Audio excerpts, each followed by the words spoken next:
मांग कर रहे हैं कि इसको कैंसिल करें, इस पर उचित कार्रवाई की जाए। महाराजगंज में डाक। सिवान के इन ठेकेदारों को क्यों भागकर बचानी पड़ी जान? डीएम साहब से ये सभी ठेकेदारों ने लगाया न्याय की गुहार। नमस्कार, मैं रागनी और आप देख रहे हैं वीपीएस न्यूज। बिहार के सिवान जिले से सामने आई एक बड़ी खबर, जहां सिवान परिषद द्वारा कराए गए डाक यानी बंदोबस्ती प्रक्रिया पर गंभीर आरोप लगे हैं। ठेकेदारों ने आरोप लगाया है कि पूरी डाक प्रक्रिया में भारी धांधली और भ्रष्टाचार किया गया।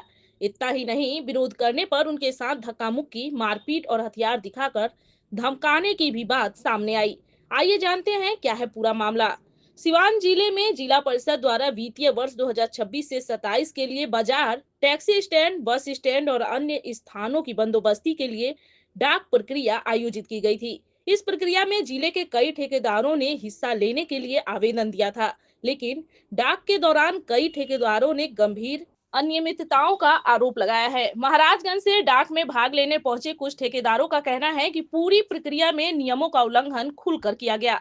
उनका आरोप है कि कुछ लोगों को बिना सिक्योरिटी मनी जमा किए ही डाक दे दिया गया, जबकि नियमानुसार किसी भी डाक प्रक्रिया में भाग लेने से पहले सुरक्षा राशि जमा करना अनिवार्य होता है। ठेकेदारों का कहना है कि जब उन्होंने इस अनियमितता पर सवाल उठाया और विरोध किया तो वहां मौजूद कुछ लोगों ने उनके साथ धक्का मुक्की शुरू कर दी। इतना ही नहीं, आरोप है कि उन्हें डराने के लिए राइफल और बंदूक भी दिखाई गई। ठेकेदारों के मुताबिक इस दौरान माहौल काफी तनावपूर्ण हो गया और उन्हें वहां से हटाने की कोशिश की गई।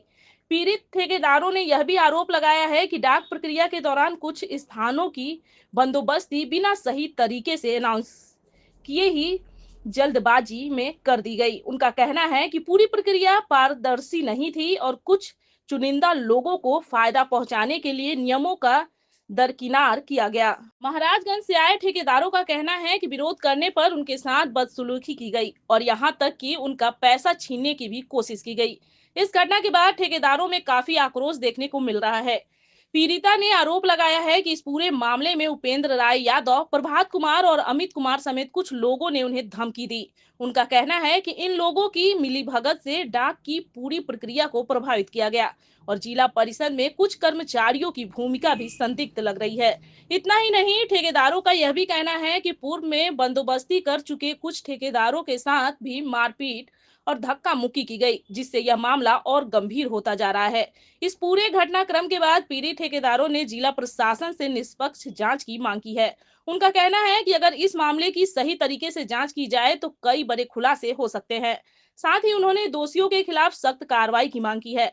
ठेकेदारों ने चेतावनी दी है कि अगर जल्द ही प्रशासन की ओर से कोई ठोस कदम नहीं उठाया गया तो वे इस मामले की शिकायत उच्च अधिकारियों से करेंगे और जरूरत पड़ने पर आंदोलन का रास्ता भी अपना सकते हैं। अब बड़ा सवाल यह है कि इतने गंभीर आरोप के सामने आने के बाद जिला प्रशासन क्या कदम उठाता है? क्या इस पूरे मामले की निष्पक्ष जांच होगी और क्या डाक प्रक्रिया में पारदर्शिता सुनिश्चित करने के लिए कोई ठोस कार्रवाई की जाएगी? फिलहाल इस मामले को लेकर सिवान में चर्चाओं का दौर तेज हो गया है और सभी की नजरें प्रशासन की अगली कार्रवाई पर टिकी हुई हैं।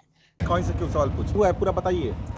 सबसे पहले हम धनंजय कुमार सिंह महाराजगंज डाक और जामो और अफराद के डाक लेने के लिए सिवान गए थे। हम लोग सभी आदमी डाक लेने पर वहाँ पर उपेंद्र यादव और प्रभात कुमार और अमित कुमार, ये तीनों आदमी हमको डाक लेने से चुपके चोरी डाक कर दिए और डाक से हम लोग को प्रभावित ये नहीं किए। अच्छा, तीन लोगों का जिन लोगों का नाम रखे वो लोग कौन है? दो जिला परिषद का आदमी है, एक ठेकेदार है। क्या हुआ आप लोगों के साथ? हम लोग के साथ मारपीट करने के लिए गोली बंदूक ये करके और धमकाया गया और वहाँ से हम लोग अपने जान बचाकर भाग कर आ गए। डाक का आज तो डेट था। हाँ, डेट था। खाली तीन जगह का तो नहीं था, नहीं सभी जगह का था। हाँ। तो क्या हुआ, मामला क्या हुआ? डाक में अपराध बोलने गए तो मारपीट करने पर उतारू हो गए। 40-50 की संख्या में आओ ले लो आओ उपाय करते हैं, गोली मार दो। तो इसका मतलब सेटिंग से हो गया? हाँ, सेटिंग से हो गया। छिपल दोनों कर दिया, हम लोग जानबे नहीं किया। वरीय अधिकारियों से क्या मांग कीजिएगा? मांग कर रहे हैं कि इसको कैंसिल करें, इस पर उचित कार्रवाई की जाए। महाराजगंज में डाक कराया जाए। वहाँ जाने पर उन लोग को जान माल की खतरा है और लोगों से फुल राशि जमा कराया जाता है और उन लोग को बिना बिना राशि जमा आप उसका वहाँ पर लगा हुआ है टीवी लगा हुआ है, कहने अनुसार पूरा धांधली हुआ है। पूरा धांधली हुआ है, एक पैसा भी जमा नहीं हुआ है वहाँ पर, एक पैसा भी जमा नहीं। और सभी का बढ़िया का दुरंदा का सबका पैसा जमा हुआ, लेकिन उनका एक पैसा जमा नहीं हुआ और उस पर डाक कर दिया गया। मामला डाक लेने गए तो क्या हुआ? हम अशोक कुमार सिंह महाराजगंज के ठेकेदार गए थे डाक लेने।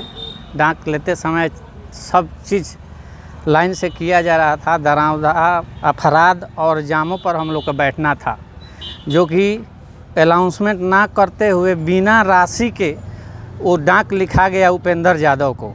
हम लोग जब उस पर बैठने के लिए गए तो हमको धक्का मुक्की किया गया, वहाँ से रुपया लूट के लिए चैन खुल गया, छीन रहा थोड़ा, बोले ज़्यादा बोलिएगा तो हम लोग यहीं पे गोली मार देंगे।